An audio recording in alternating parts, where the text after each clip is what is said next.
We wanna welcome you to SAZETU.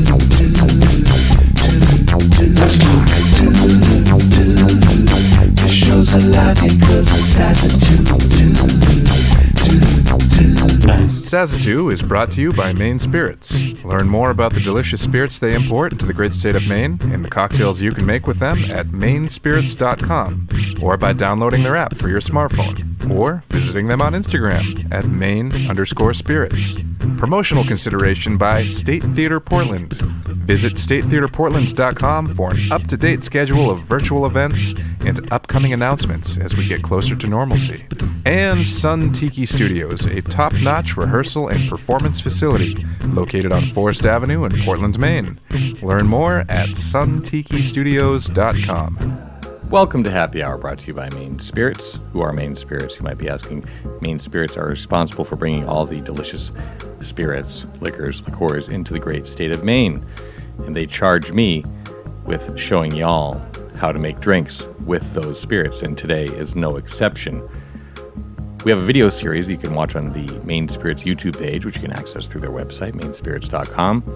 And this week, our friend Scott Moeller calls in, and he's got a bottle of absinthe, and he's not exactly sure what to do with it. Absinthe is kind of a tough one because you only would use a little bit of it in any drink that you are making, unless you're just drinking plain absinthe, which is its own adventure, and I would advise being cautious if you're going to do that, because it's quite strong. But Scott usually will make a Sazerac cocktail with it, which we've talked about many times in this program, which is a rye whiskey, Peychaud's bitters, sugar, and an absinthe rinse in the glass. Delicious. It's a classic cocktail. It's if I were to open a bar, it would definitely be on the menu because it's a standard. It's classic. But I wanted to show him how to make a different cocktail, which is also a classic, which I'm not sure if he knew about. But I suggested the Corpse Reviver, which involves also some absinthe in kind of a similar way. So in a shaker full of ice, add 1 ounce of gin, 1 ounce of lemon juice, 1 ounce of Cointreau, 1 ounce of dry vermouth, and a half a teaspoon of absinthe. Now stir that until cold and strain into a coupe glass and garnish with an orange peel. And let's take a sip of that. Lots going on there. Nice crispy gin, tart lemon, sweet orange, sweet vermouth, a little more herbaceous, and then the anise flavor, we'll say licorice flavor, that absinthe provides. Classic cocktail. Scott, I hope you enjoyed this, and I hope it helps you out. You can learn more about this cocktail and many other cocktails at mainspirits.com. You can download their app for your smartphone, which is a smart move. What to buy, where to buy it, and what to do with it once you get it. You can follow them on Instagram at main_spirits, but please drink deliciously and responsibly.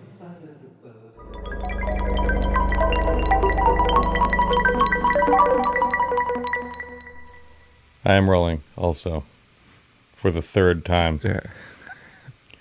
You know what they say about the third time? Rolling for the third time. Yeah, the first time was a technical difficulty. The second time was a host malfunction. Kind of went down a dark rabbit hole. We're both like, let's just stop. There's no way to make this fun. We'd already gone down too far to pull ourselves back out. Yeah, no. Just had to lean into it and talk about it. Yeah. So, Zach and I did spend a few hours on the phone earlier today. And in general, like, I've been thinking about it a lot, like kind of obsessing over blowing this show up and like what it means and what our goals are and how do we want to present ourselves in the new, in the new season coming up. Because it's fun to be able to have the autonomy to, reskin this thing whenever we feel like it. That's fun. But it's also a shit ton of work. Mm-hmm. And also, as evidenced by today. Obviously we want whatever we do to have a positive impact on what we're doing. It's not just doing it for the sake of doing it. It's like, let's improve. Right. I remember there was a period of time where I got into like naming concerts, like rather than just like say at Port City Music Hall, Spencer Albee, or whatever band I'm in at that point, right? Mm-hmm. Call the show something. Remember there was one show that we called "Kidnapped by Europeans." And I don't. But we just did like a whole poster theme around that. Like what is it? It was just a show, but it was still fun to give it. It gave the show an edge. Yeah, it makes it like an event too.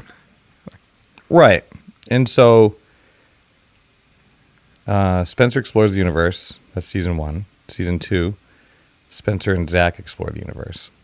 A natural transition with the addition of Zach. Season 3, SAZETU. Spencer and Zach explore the universe. Snappy little name. I think that might stick. Yeah. Then Jones and I are talking about just brainstorming new names, but also kind of mission statement. What do we feel like we're good at? What are we not so good at? Where can we improve? And where do we not want to change? Like, you don't want to just, throw the baby out with the bathwater, as they say. Mm-hmm. So I think that it's safe to say that, I enjoy our conversations. That might be a little bit of insider baseball because, you and I might enjoy it because it's us. It also could be true that we have a chemistry in the show's actually fun to listen to, if that's evidenced at all by the feedback I get from people I trust very much. Mm-hmm. I don't want to lose that aspect of it. There are people that listen to this show, granted, like we do know that absolutely have better things to do than spend their time listening to us once a week. Like, without a doubt, they could be listening to anything else. Anybody could be listening to anything else, mm-hmm. right? But these are discerning listeners, and that's in the back of my mind. Like, I want to keep what they like, mm-hmm. but maybe, we're always talking about how we could edit ourselves and try to, hone it in a bit more and be a little more focused and put things in maybe a bit more of a box or compartmentalize the show a little bit more. Mm-hmm. More bits. But I do like the idea of giving this season a new rejuvenated energy, it's a new chapter. So maybe we should call it Friday the 13th, Chapter 8. Perfect. Done. Brainstorming over. Is it taken? It's a wrap. Is it taken? Oh, it's taken? Okay, good. Well, right. How about... I don't know. Yeah. Well, so obviously we have been on the phone for multiple hours today before actually pressing record on this podcast. So this is just continuing that conversation with, we made a list of potential names for the next season of this show. And we had started to go through them and eliminate some names and talk about what they are and realized, you know what? This is good stuff. We should capture this. We should put this on the show. So I will start reading off the names. They're still on this list. We did delete a few before we started here. And let's see if anything sticks. Great. And as a note, I would afterwards, if you have the energy and we haven't gone too long, I would like to talk some shit about Jay Leno. Oh, and I would love to hear what you have to say there and add in my 2 cents as well. Which maybe that's another show name here, our 2 cents. Mm-hmm. All right, the first on the list. Put it on the list so we can cross it out. Okay, great. How about I'll just keep that in the back of my head, and if I remember to say it. Yeah, and then maybe like let it kind of slide down your neck, like into your back pocket. And digest then, it for a few hours, and then... Yeah. Flush it into the Casco Bay. Yeah. But yeah. All right. Make note. It's definitely note made. Note made. Same time next week. I like that. I like it too. That has like a classic broadcast feel to it. It's also like up to the listener whether it is or is not the same time next week. That's true.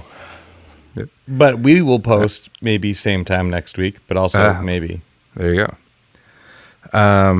Weeknight variety. Mm. I think I might have even suggested that one, but I think you did. And also Spence and Zach's variety.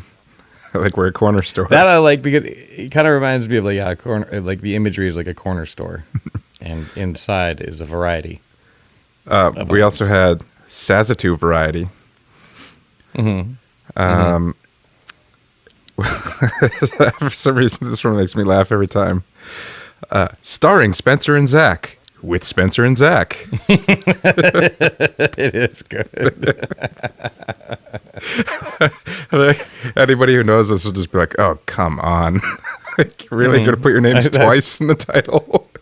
I would even say that people who don't know us would say that. That's true. It might pique some curiosity in people that don't know us. Like, why did Starring Spencer and Zach with Spencer and Zach. Yeah. Let's note that one. Right. Let's not shit-can that one. I'll, just for the fun of it, I'll put a little star next to it. There you go. Open letter with Spencer and Zach. So now this is kind of us riffing on some of our previous achievements as musicians. We had an album called Open Letter to the Damned. And I like that kind of like self-referential Easter egging that I personally enjoy that. Like I like it when other filmmakers do it and they give a nod to like other filmmakers, like I'm a filmmaker, but when filmmakers do it that aren't us, when they give a nod to their old, properties or other things. I like it when the Beatles reference other Beatles songs in Glass Onion. Sure. Yeah. Yeah, there you go. Yeah, there's a great example. Or Sly Stone and Thank You for Letting Me Be Myself Again. Mm-hmm. Are you talking about Thank You for Letting Me Be Myself Again? That's right. That's the one. Sorry, I must have mispronounced it earlier. Yeah, I think so. On that note, let's talk Summer of Soul next week. Great call. Yeah. But yeah, so I don't know. Open letter sounds like Dear Abby. Mm-hmm. It just sounds too smushy. Like we're gonna help you with your relationship problems. Yeah, I'm good. I've got my own problems. Yeah, sorry. I'm not an expert at anything that you're going to write in, unless you. No, there's nothing that anybody could write to me about. It'd be like, help me with this. Right. All right. Yeah, there's literally everything that you would have a question about. Somebody else knows way more about it than either Zach or I do. So exactly. That's not the show we're going to have. Imperfect Gentleman. I do like that. I like that too. There goes an airplane. Yeah. It is good. I don't know. Yeah. It has like a little bit of a forgive me vibe, which it does. It does. All set with. Yeah. I mean, I like. And I don't know that we are gentlemen, but not perfect. But yeah, it does have a little bit of excuse my inefficiencies. Yeah. It's also just like on that note, I make mistakes. Hosts with the most. Nope. It's like, oh, really? You guys have the most? Most what? Most what? Time on our hands? Like, we're still standing as a podcast by proxy of keeping our schedules open. Yeah. So clearly we don't have the most. No, we don't. All right. No. No studio audience. True. Very true. I think this is when we were kind of like riffing on like taking like a late night television show tact to the program. Because I love late night television. I love it. I probably spend more time watching old late night television clips on YouTube than I do listening to music. Which is sad. But true. This week's show or this week's program. I do like this week's program. Same. Because that has kind of like a like the Carson Letterman era, like they would always refer to it as a program.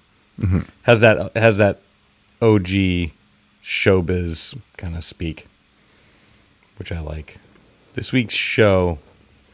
The only problem with this week is I feel like it's treading on John Oliver territory. Yeah, it has a little bit of a... Well, yeah. It feels like it has to be current. I mean, it is a weekly show, but it feels like it has to be like, we're talking about the things that happened this week. Right, which we may do. Yeah, sometimes we do. Sometimes we talk about things that happened 50 years ago. Yeah, but they're current to us because we're thinking about them now. That is true. I mean, don't get rid of it, but I don't know. Maybe italics that one. Italicize that one. All right, maybe I'll just put another little star next to it. I haven't deleted anything yet, actually. I've just put the star next to the ones that we liked. Oh, that's a nice way to do it. So that we can go through all these again later. Like, which ones do we like and not like? On the old school television tip, also we have our next guest. Yeah, and I like that, but it also would mean we'd have to have guests. Exactly. And then also it smacks of Letterman's Current. My next guest needs no introduction. To me. Yeah, I feel like there'd be a lot of shows where like, this week on our next guest, we don't have a guest. It's just the two of us. Yeah, exactly. Because either we didn't book somebody, we forgot to book somebody, that person wasn't available, or we don't want somebody on that week. Yeah. More likely the latter. Yeah. We also have regularly scheduled program. I kind of love that. I love the television, old school televisionness of it, but at the same time, it's also just very matter of fact. Like, what is it other than a regularly scheduled program? Yeah, it doesn't really say much about it except that you can expect it. And does it spark regularly. intrigue? I don't know. Like, it's also not fun to say. No, it's actually kind of hard to say. Yeah, you tripped on it the first time. I just said a word like is what I said.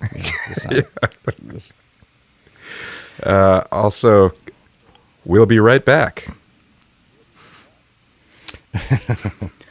Where are you going? Yeah, I know. Where were you? Yeah, where are you now? Nah. A word in edgewise. Yes, that would be a better show if we were like married for 50 years. Which we kind of have been. I know. Yeah. Can't get a word in, it's Harold. The conversation starters. That's like trendsetters. The pacemakers, the taste setters, tastemakers. The conversation starters. Uh-oh. This sounds like a job for the conversation starters.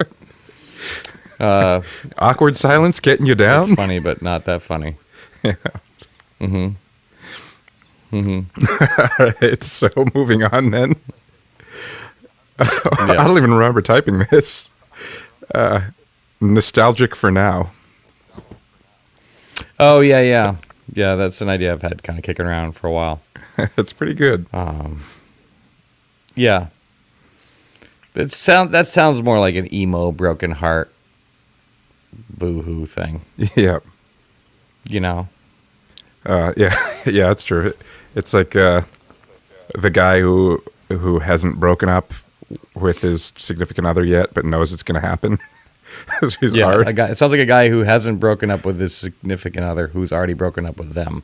Yes, exactly. Someone who doesn't know they're not in a relationship, or they do, or they're pining at it. It sounds like pining. Yeah, and that's not like you and I like the nostalgia bit is that we love all that old school music and the movies and all that stuff, but it's like I also like new stuff. So the nostalgia in now. That sounds like a PBS show. Did you say it's a PBS show? It sounds like sounds like one. Yeah.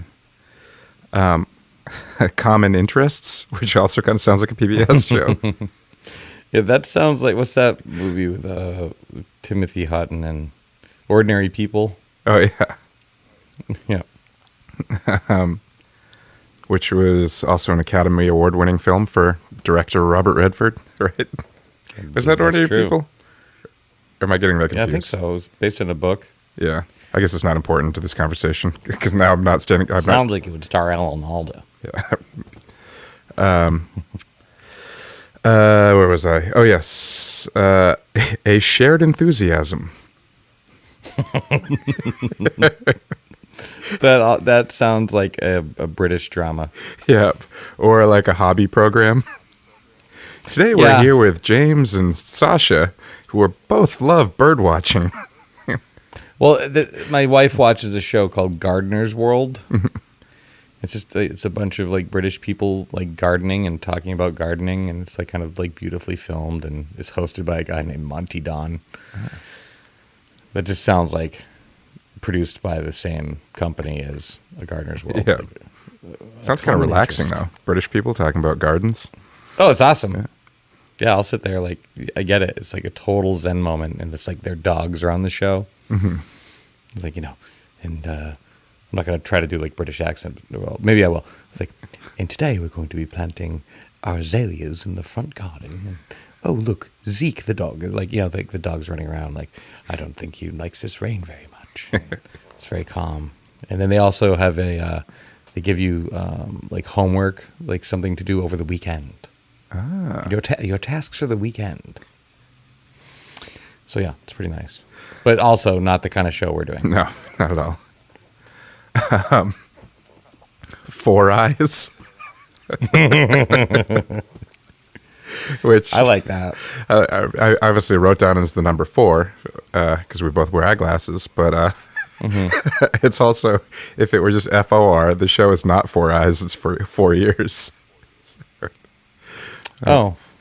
Or we could do number 4, Your Eyes Only. Yeah. But then we just have to talk about James Bond the whole time. That's true. Yeah, the James Bond podcast. I don't know. I mean, that could actually take us pretty far, but... Yeah, and you could do it. I could. You know what I mean? Yeah. I'd be like...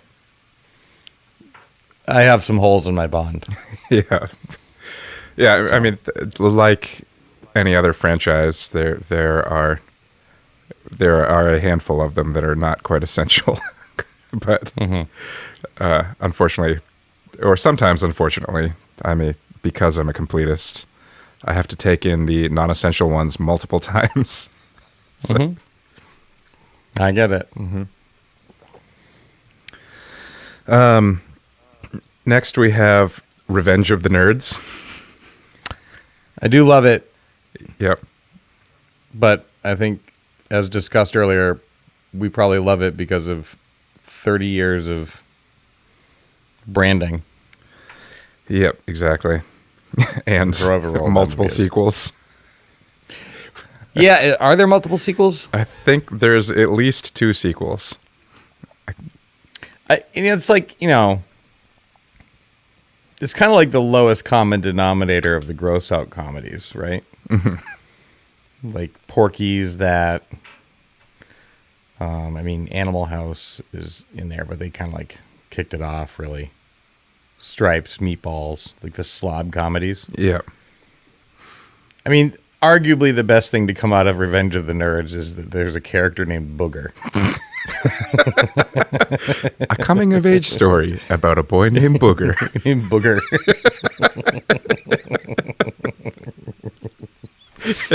Can you start calling me Booger? Oh, you'd like me to start calling you that? I don't know. I'd respond. All right, good to know. Yeah. Maybe you could introduce me to new friends as Booger. Yeah, I was gonna say either that, or it would result in you and I in the same room, and me just repeatedly saying "Booger, Booger," and you not acknowledging it. People are like, why does that guy keep saying "Booger"? At that other guy who's completely unresponsive to it. No, I think I'd respond. I'd at least say like where. Yeah, where? Did I get it yet? Like start rubbing my face. Yeah. The next one is one of my favorites so far. Is Occasional Genius. Yeah. Because I do feel like that sums up what we are. I feel like we're always entertaining.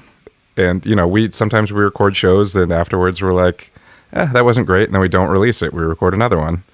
And sometimes we do shows where we're like, we killed it. We knocked it out of the park. Or we landed on something that we didn't know. We taught each other something.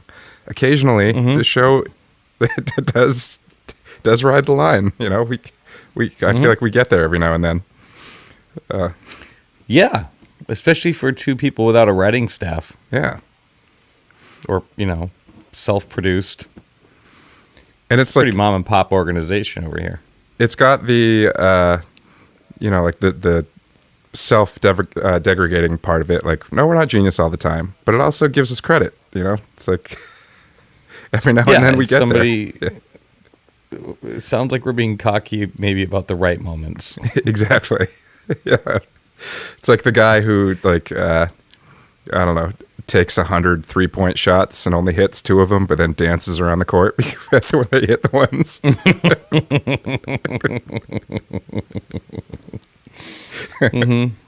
No, I really do like it. Yeah.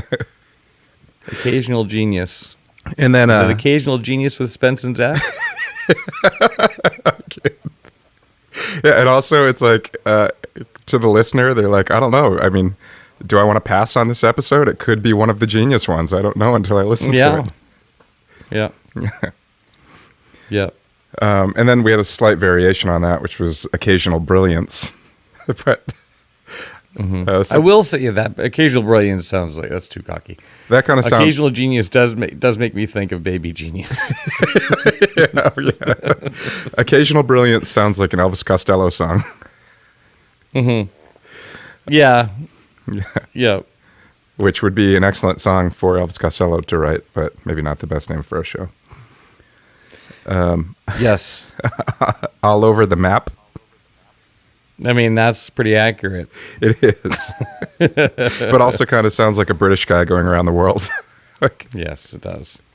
Today on All Over the Map, we're here at the Great Pyramids in Egypt. And I'll be over here, the West Indies.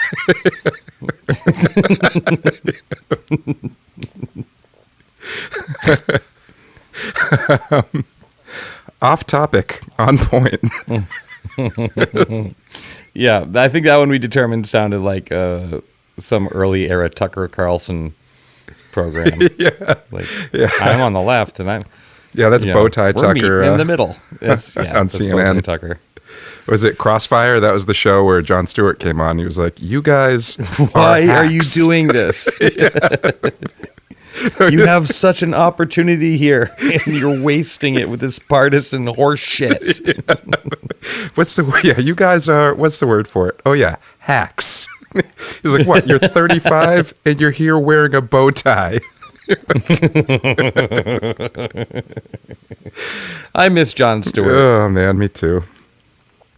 Yeah, especially now. Yeah, we could use his voice for sure. This one actually like a change of subject.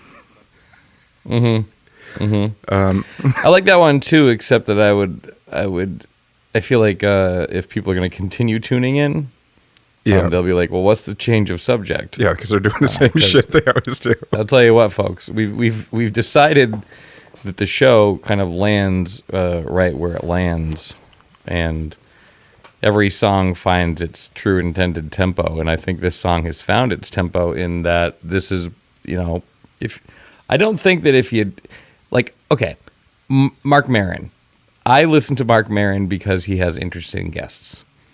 I'm not particularly into Mark Maron, right?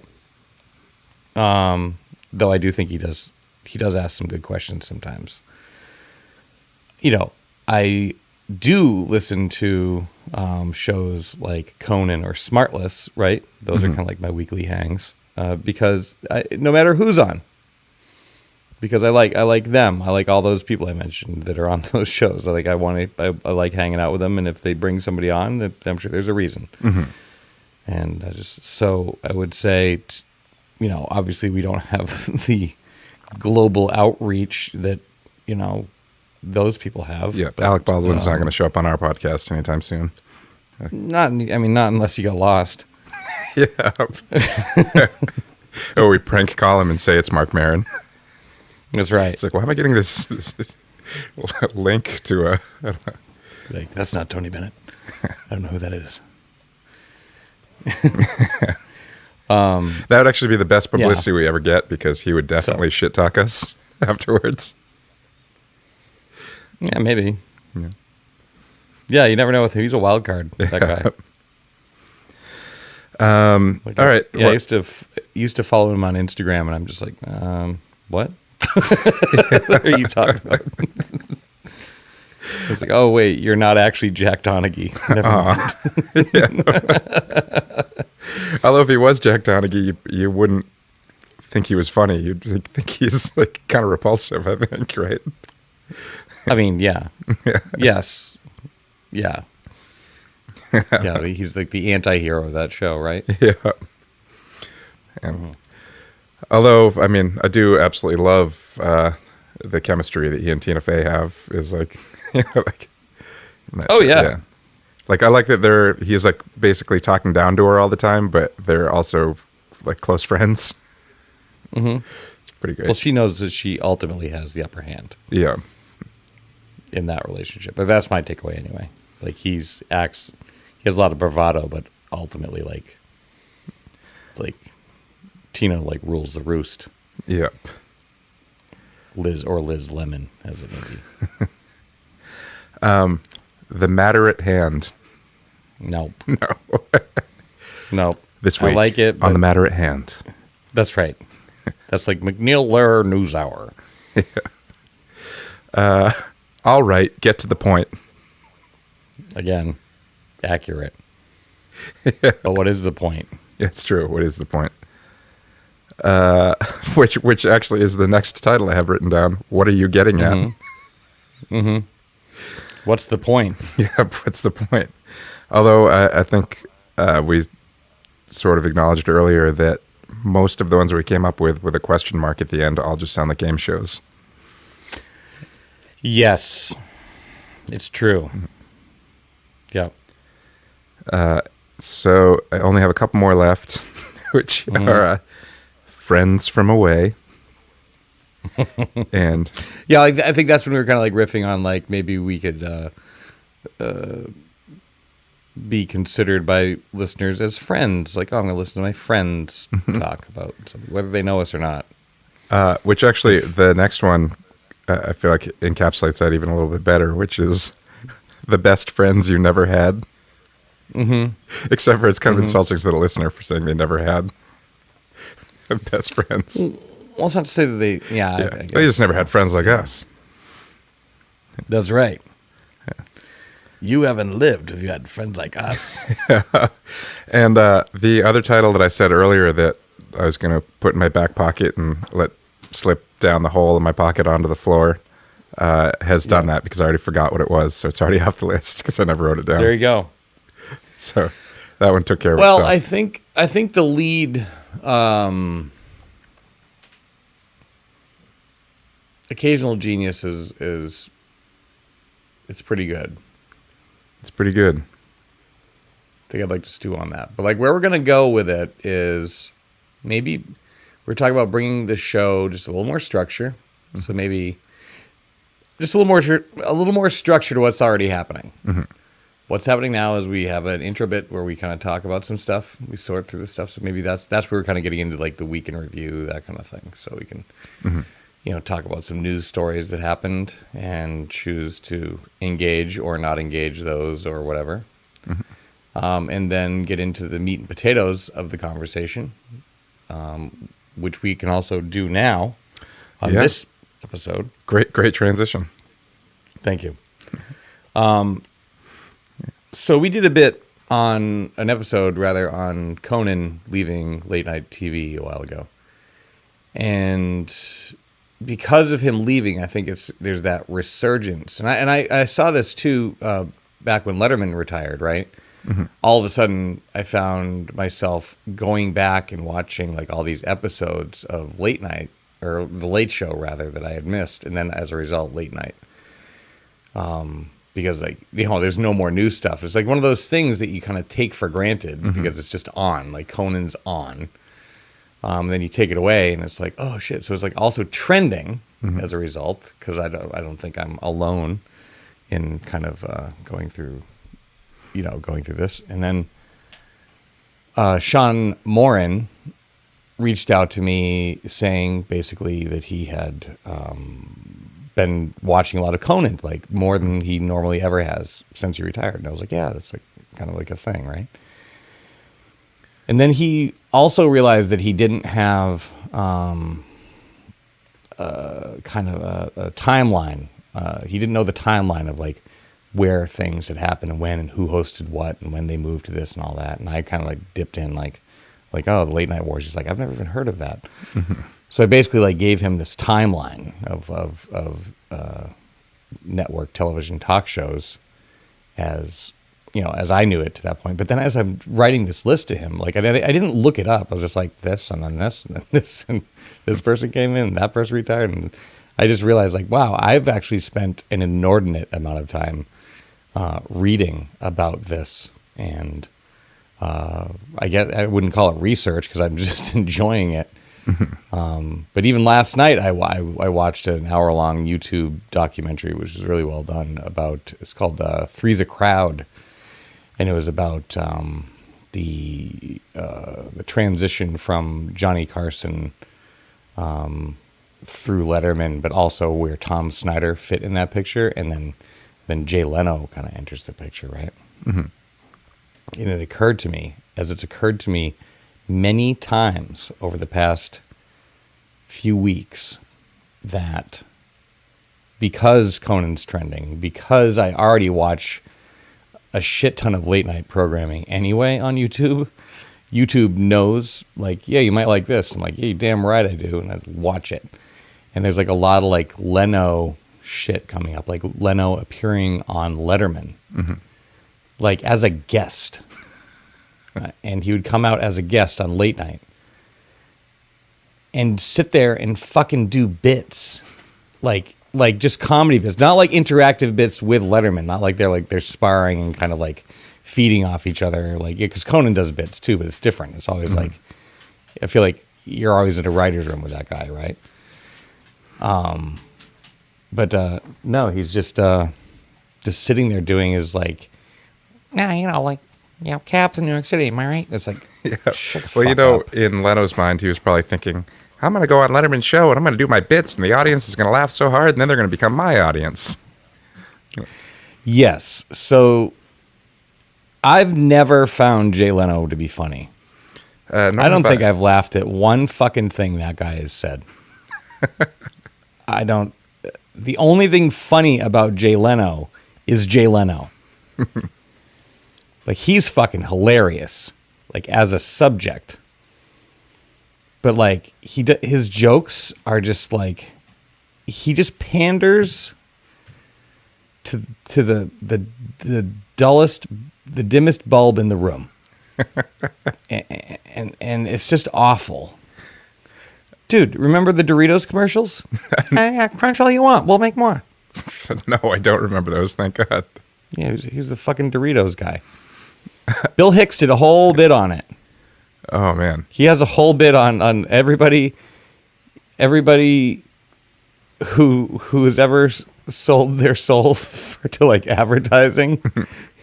Like, he was specifically attacking Jay Leno. Like, he has some sort of, he's a wordsmith, so he has some very colorful description of the sort of hell that Jay Leno should live in, and everyone should live in that hell except for Willie Nelson.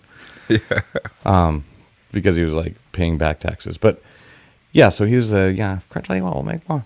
And then, he's got his fucking stupid cars that you and I, like, we were at the Burbank airport and saw him drive by in one of his stupid cars. It was like, to see it in real time, it wasn't like, oh my God, it's Jay Leno. It's just like, you got to be fucking shitting me. Like, he actually does this. Yeah. He's like, appoints himself the Mickey Mouse of Hollywood. It's like, fucking go home. No one asked for it. No one wants it. You haven't enhanced fucking anybody's Hollywood experience. You fucking dink. So It just drives me fucking mad. What do you got? I love, we were riffing on the potential of doing talking smack with Spencer and Zach, but we're like, it's hard to talk smack about people. But I think maybe in that same conversation or afterwards, we were like, except Jay Leno, we can talk smack about him. So I All day with I that love guy. that we're doing this now.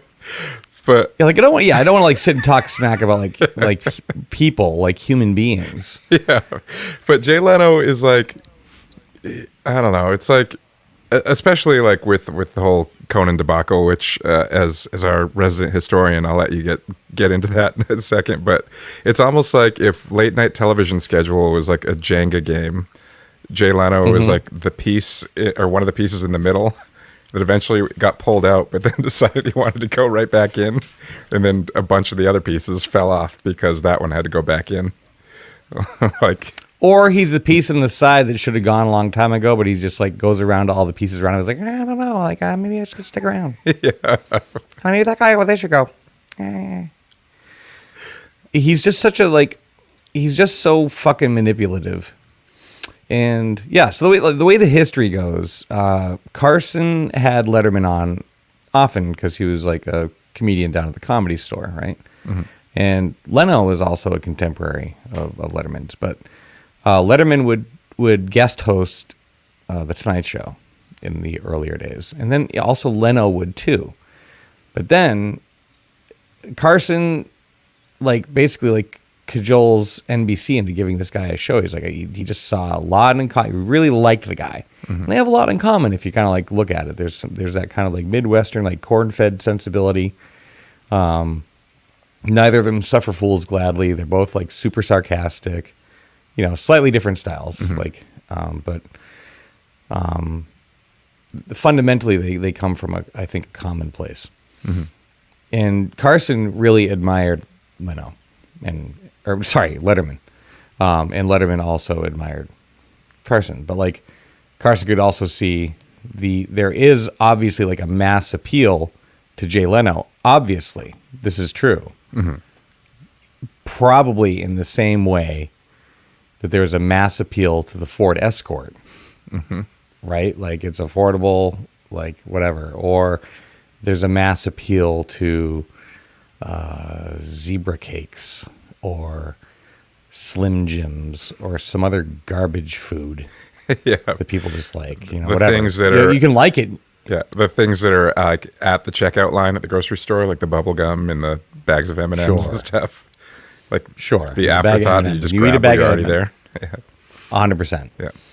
And he is that. And it's and you can eat that and you can be like, I like M&Ms. And I'll say you know what? I like M&Ms too, but I'm also not going to sit here and argue that they're not garbage food. They are garbage food. He's the chicken in a biscuit of garbage food for me. He's just what, when I watch him, what do you like about this? What does anybody like about this guy? He's a non-conversationalist. He doesn't get into anything. Everything is so surface and so superficial, and his jokes aren't funny. Just the way he laughs at his own jokes when he tells them in his monologues, this fucking head wag and all this kind of shit. So Carson loves Letterman, gets Letterman a morning show. The Late Night with David Letterman precursor was a morning show starring David Letterman. Almost the same format, the desk, the crowd, the whole thing. But what? In the morning? It's crazy. But then enough people watched the morning show and it went off. They're like, oh, fuck, I love that morning show because it was just so absurd and what a weird time to have a show like that on. But ultimately it didn't work because he's going up against, that era's what would become Jay Leno fans. I know, it's weird. Mm-hmm. I don't want to watch that because it doesn't have the weather on it or whatever the fuck, people, they turn off the TV and make their reservations at the Cheesecake Factory, whatever. So at this time, Johnny Carson has the Tonight Show. The Tonight Show is an hour and 45 minutes long, starting at 11:30. Holy shit. Wow. He then says, I don't want to do that no more. And he's doing it Monday through Saturday also. 6 days a week. What a schedule. So they clear out Saturday night and SNL takes over, so that's good, right? This is right around 75, right? And then they create the Tomorrow Show starring Tom Snyder, and if you can't recall him, Oh, I remember him. immediately, Yeah. right? But like you just Google him and you'll be like, oh yeah, that guy. Super So dry, he had the Tomorrow but Show. a good interviewer, Yep. and always good musical guests too. Or not Well, always, it's but funny you occasionally. mentioned. It's funny you mentioned that, and I'll get back to that in a second. So originally, Tom Snyder was just like two people in a room, him and John Lennon. They had compelling guests. He was a newsman, but just conducted a really good interview. But he wasn't a comedian. It was like an even more dry version of Dick Cavett. I would say Dick Cavett was much more of a comedian than Tom Snyder. Tom Snyder was. So now the Tonight Show, I think, is like an hour and a half, an hour and 15 minutes. And then they had like another. The Tonight Show went even earlier, like down to like an hour, like we know it now. And then the Tomorrow Show started at 12:30. But then they tried to make the Tomorrow Show more like Carson's show, more like a late night television program. And Tom Snyder's like, what the fuck? I don't know how to do this. Like all of a sudden there's an audience. And then he has like Wendy L. Williams in there, like blowing up cars and shit. And so that was actually the end of the Tom Snyder era. And at that point, NBC, his ratings just kind of like went down because the show changed, whatever. It's just like maybe the audience lost him or maybe he lost his audience. I don't know. Maybe a combination of both. But then they bring in late night. And Carson at that point had negotiated the deal such that he got to sign off on who hosted his follow-up show. And he put Letterman in there. And that show obviously took off pretty damn quick and became an institution. So while he's now hosting his own show, and you could arguably say that David Letterman at that point, like by the time Johnny was coming around to retiring, right? Johnny's an institution. He's the biggest name in show business, but he's retiring. So the biggest name in show business in that way. But at that time, Letterman was up there. I mean, he was the guy, right? He's on the cover of Rolling Stone, yada, yada. So while he's hosting his own wildly successful show that Carson put him in, Leno's doing more and more guest hosting. And also Joan Rivers was doing a lot of guest hosting of The Tonight Show at that point. So he's kind of around more, and he's there. He could be by the water coolers more, like, who's gonna follow Johnny, And then there's like a whole backstory. There's actually a movie they made about an HBO movie. It's not great, but it's based on a book, and it's pretty fucking crazy. The shit that Jay Leno did to manipulate his way into the Tonight Show, like borderline pushed Johnny out. I mean, that movie ran is ads. My knowledge of this story is from that movie because I used to play it Sure. in the afternoons, I think, on Comedy Central. And I caught it 20 minutes at a time over the course of 2 years. Sure. Yeah. It's like a little bit goofy and weird, but it's like the subject matter is like, it's pretty bananas. Like, Jay Leno would hide in closets while NBC executives were meeting about what to do with the Tonight Show. Wow. Ran advertisements in trade magazines announcing himself as the new host, or would have articles written about him being the heir apparent and all this stuff. And Johnny Carson was fucking pissed. He fucking hated it. He's like, "What are you doing?"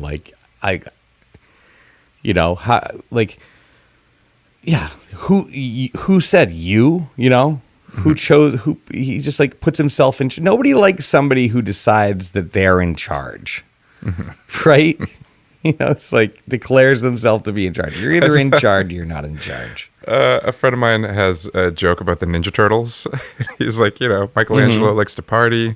Raph's figuring out his emotional stuff, but also kind of I don't know, whatever. He's like, Donatello's inventing stuff. He's like, Leonardo, all he wants to do is lead. Who wants to just lead? Yeah. He's like, that's not an admirable trait. What do you bring to the table? Why are you a qualified leader? All you want to do is lead? You're out. Anyway, sorry to derail you with Ninja Turtle talk. It's true. It's who wants to just lead? Carson was putting out crazy product for years, right? He was like kind of the gold standard for that for years, you know? Letterman comes in, takes what Carson made, blows it up, and puts it back together into what I would call the pinnacle of late night talk show entertainment. Late Night with David Letterman. It was incredible. It's like it's an incredible show. It's even when it's failing, I'm just riveted. Like, oh, this sucks. It sucks so uniquely.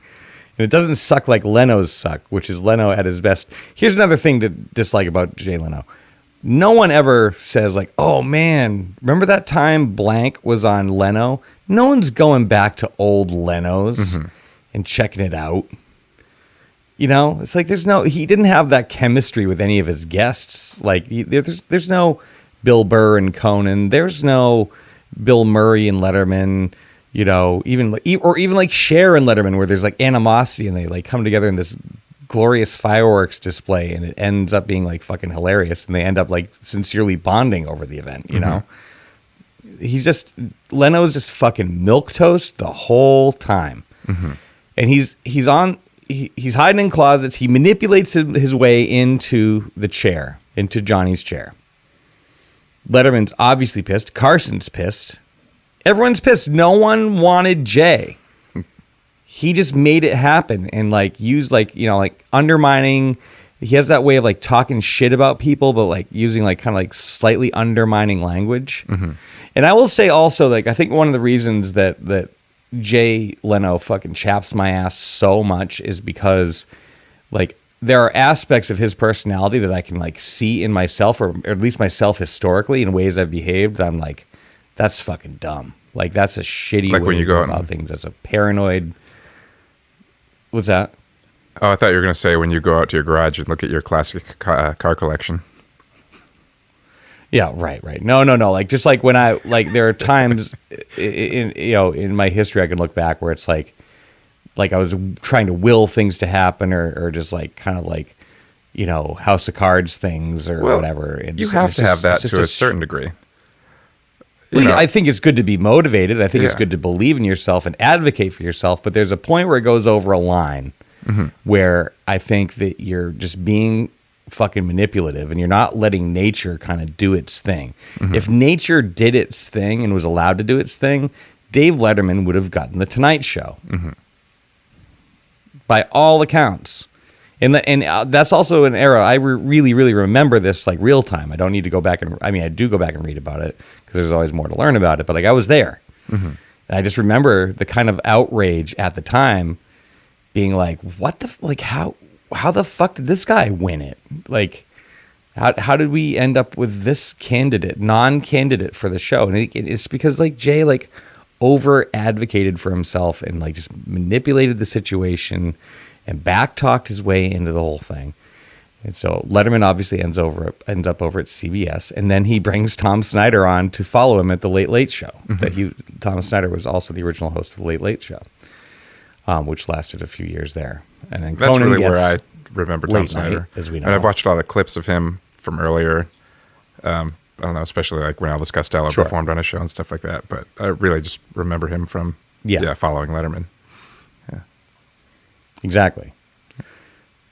So another thing I learned too in this last documentary I watched is that one of the reasons that I'll get to this in a minute. The affiliates really kind of have more power than you think that they would.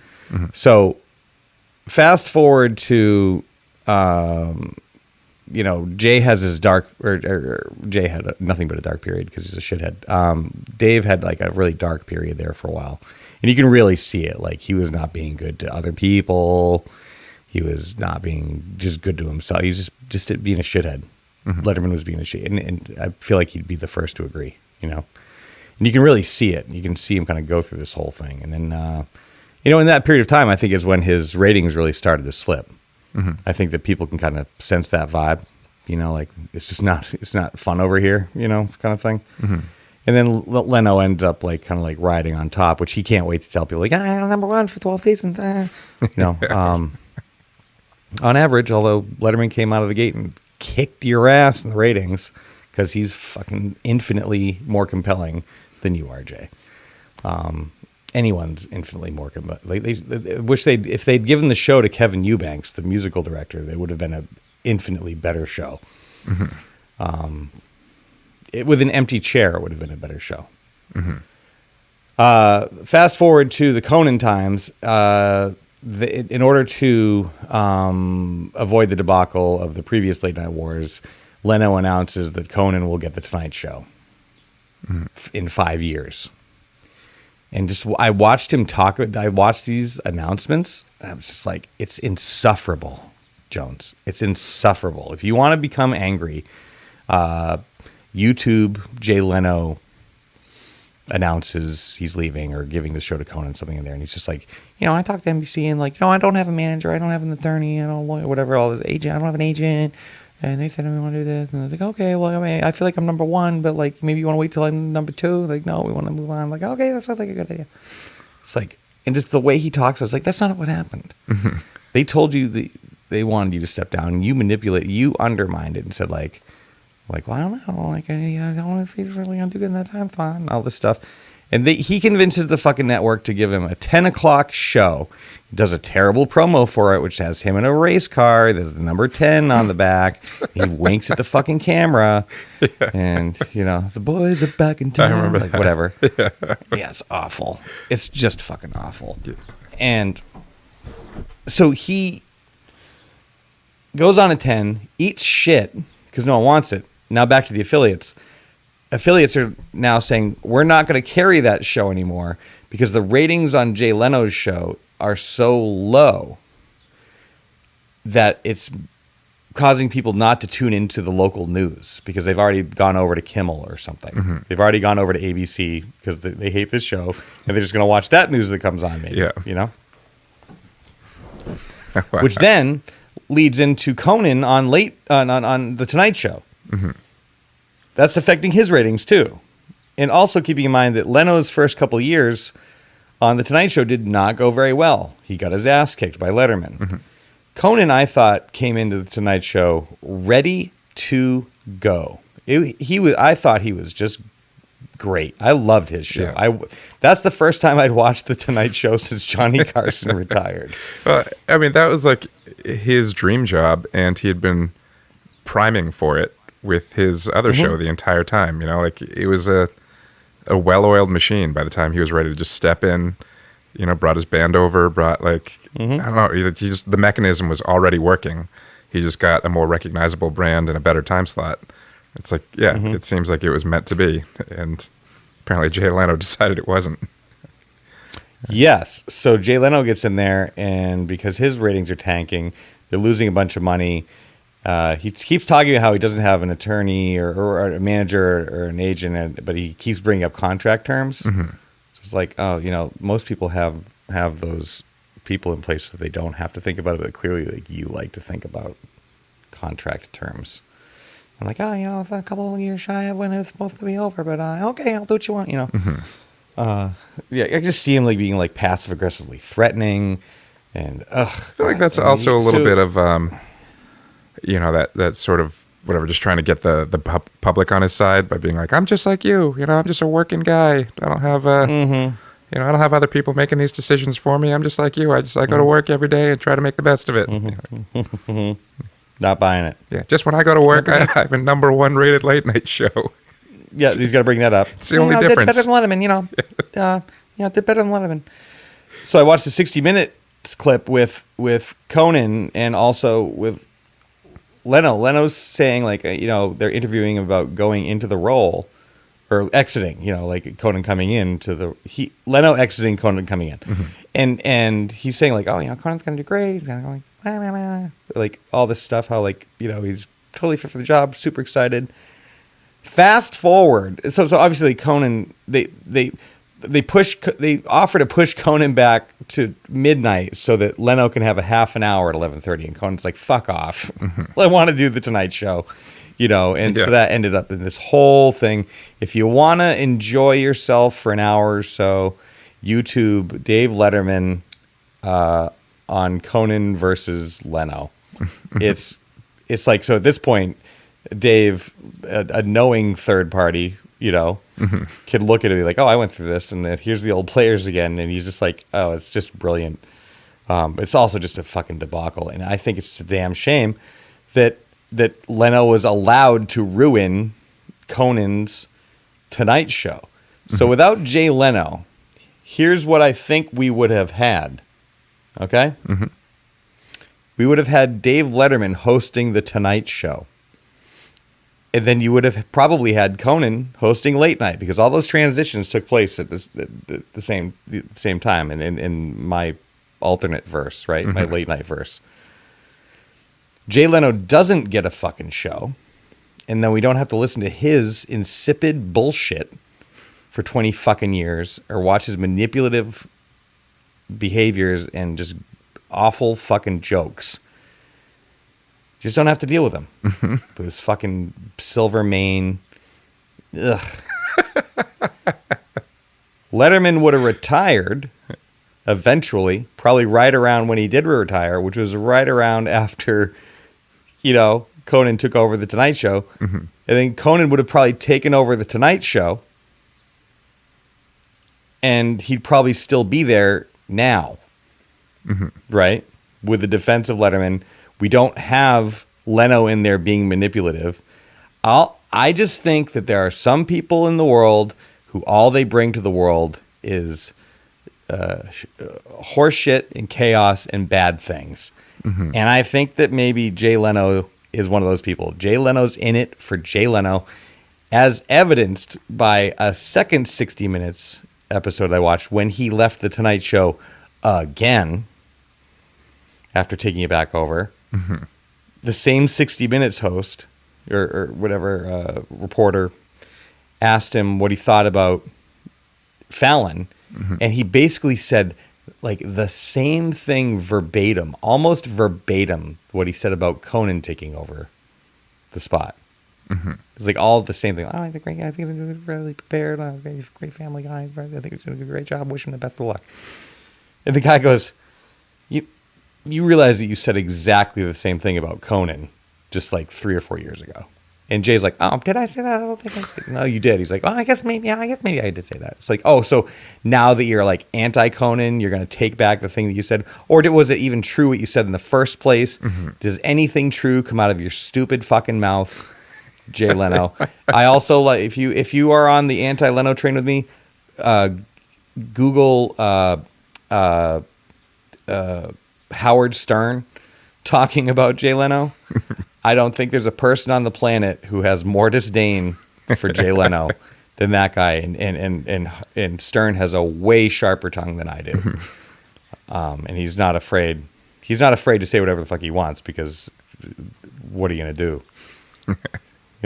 I don't want to like lose my show. Mm-hmm. Kind of need it. So anyway.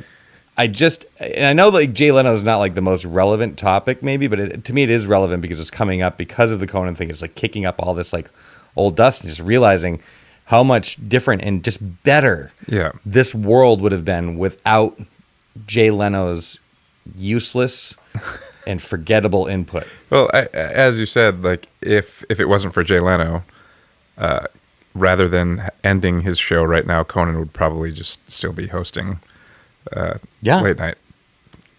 Yes, and we wouldn't have to tune into no, he'd probably be hosting the Tonight Show still. Right. Yeah. And we wouldn't have to tune into the Tonight Show and look at TikTok dancers and have every the Tonight Show has more in common with The Price is Right at this point than it does with the original Tonight Show. I was thinking about something you said earlier about how there aren't any memorable moments from the Jay Leno show, and nobody YouTube's, Jay Leno moments. And, I mean, this comes from somebody who never, ever watched his show. But it seems that just based on his personality, I would imagine the reason he has so few memorable interviews is because he probably focuses on himself the whole time. He probably never really gave the people he was interviewing, like, the moment to even have that back and forth with him. I mean, in the sense that like a Conan and a Harrison Ford or whatever. But also he seemingly played it safe all the time. I mean, that's the other thing with like somebody like Conan or Letterman. It's like, they took big swings, which meant sometimes they missed, and that probably wasn't exciting to people or whatever. But also when they connected, Or it was just bad. It was just bad, and sometimes like that makes it worth looking for. Again, like, oh, this was a disaster in 1980, whatever, like, or this was unforgettably memorable, whatever. Jay just seemed like he was going right down the middle the whole time, and as long as people were watching, that was good enough. So. Yeah, he's not going to have a moment like Letterman interviewing Paris Hilton. Have you watched this? I have not. And so it's like when she, Paris Hilton went to jail for some reason. I don't know why. But she got out and she was on Letterman. And so he starts off like, so how's everything going? Like, how's the kids? How's the, whatever, how are the pets? How's the house? Great. How's prison? And she's like, and the crowd's like, ha, ha, ha. And like, on one hand, I feel like there's a conversation that probably happens around that has something to do with bullying. And that's fair. You know what I mean? And Letterman certainly is no stranger to just really like going after people. In the same breath, I might say, why is she on Letterman? Yeah. Why are we talking about Paris Hilton? Yeah. What does Paris Hilton contribute? Is Paris Hilton like allowed to be like, who she, of course, it's a free world, do your thing. But, yeah, I don't know. Like if it's like, what's her career? Like she was in movies. I don't know. She just became a pop culture. A socialite who became a pop culture icon because cool. I don't know. Yeah. With no discernible talent and a hotel name attached to her. Like, I mean, I'm also like, I don't give a shit. I just don't give a shit. So on one hand, when Letterman's like going, like, just like, she's like, I don't really want to talk about like prison anymore. He's like, oh, okay. I do though. And then keeps going. Do you remember that super awkward Joaquin Phoenix interview where obviously that ended up that Joaquin Phoenix was playing a character and didn't tell anybody? Yeah. But he was just sitting there like being all weird and not like, and Letterman had to carry that whole segment. Just like, well, we just leaned into the awkwardness of it at that point. Joaquin Phoenix couldn't make it tonight. He's sitting right next to him. Yeah, exactly. He says, sorry you couldn't make it tonight. That was it. Sorry you couldn't be here. Yeah. And he has like moments like that. Like there's like a pretty famous like Madonna interview that didn't go that well. There's I don't know why it sticks out in my mind, but Drew Barrymore dancing on his desk. And which is like, it probably hasn't aged that well. Probably but like, like Drew loves Dave. She does. Like whatever. Like it was. They're making whatever. I'm not gonna jump in on that. I don't have an opinion on it, except that it appears that Drew really loves Dave. And I'm not going to sit here and defend like Dave Letterman like certainly has like some because of that attack, like that edgy attacking version of him like definitely resulted in some really like shitty shit. Sometimes you watch the show, it's like ugh, but at least you're not watching the show ever. You're never watching Letterman being like, what did I just? Is this on? Like, you know what I mean? It's always compelling, at least. And Leno just plays it safe. I'm just gonna keep it between lines on this one. Go the speed limit. And I guess you could say what he would say. I think is slow and steady wins the race, and that's why I was number one for 20 years. It's like sure, except on the other end of that, even all you have in your legacy is that like, oh, we have number one talk show, Tonight Show. And he kind of cut to the front of the line before he started going slow and steady. 100%. Yeah, he pulled Letterman out of the driver's seat, jumped in, and then went the speed limit. But like history is continuing ever more to show the more public opinion that it's like, if people will fuck up and make mistakes and have bad periods, make shitty decisions, say awful shit, right? But like if you look at it, the course of themselves, their career, or whatever, like it shakes out in the end and be like, okay, that's a person that made mistakes. You know, go Oh, ahead. sorry. I should let you finish before I jump into what I was going to say. Oh, here. just gonna say at the end of Leno's story, it's just like you have this person who is very clearly driven by spite, by self-motivated. Like he just needs to be seen. It's just like this constant manipulation of opinion of him, and he's running out of steam. He's not in the limelight anymore. He can't sit there and do these like, you know, his Letterman referred to state of the network addresses, and he can't like kind of create that narrative for himself. And as the dust settles, it's like, oh, Leno's just a dick, and no one is gonna like go back and say like when they talk about the great talk show hosts of all time, he's not gonna be on fucking anybody's list. He's already not on anybody's list. And further, I know that you had a point to bring up, but further punctuated by Johnny Carson. He never went on the Tonight Show with Jay Leno. I think I mentioned this to you the other day, but I came across a Letterman clip on YouTube, and it's like, it's Jay Leno's birthday today. It's like Jay Leno, 60-something years old. Of course, one of the few living tyrants still alive. They say he even cut his birthday cake with the same knife he used to stab Conan in the back. Oh, God. It's true. He just outright stabbed Conan in the back. He did it, and he tries to put the spin on it. And the whole like what Dave refers to as the state of the network address is awful to watch. He's like, Conan wanted to do this in the network. So like, oh, okay, I'll do that, but I just don't want Conan to feel bad. And if he goes back, I'm like, oh, I'll have 11:30. I mean, okay, as long as Conan's okay with it. And it's like, it's awful. It's just awful. And I don't believe his fucking horseshit. And it just I think it really must bother Leno that like Carson. It was revealed like after he passed that he was piping Dave Letterman jokes, like the whole time, like monologue jokes, because he wasn't doing it anymore, right up until his death. Interesting. So, yeah. Well, after all that, I'd like to follow this up with a section from Jay Leno's Wikipedia page. Oh, please, called bring it home with this. Yep.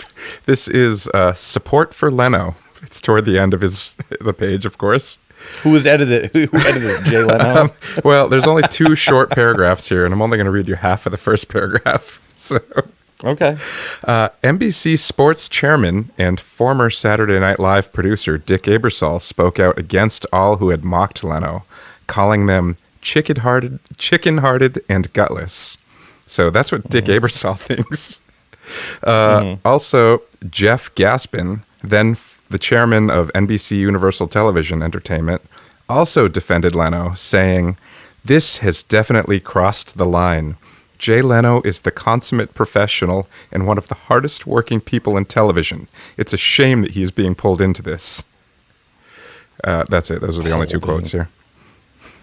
Yeah, I thought that was going to be a lot more juicy than it was. No. It's there is no public outcry for Jay because I think all things kind of like become apparent over time. Also, it's a shame he's being pulled into this. Didn't he create this? It's a shame that he put himself directly at the center of it, and this is the fallout. He ran a good grift for like almost 30 years. Yeah.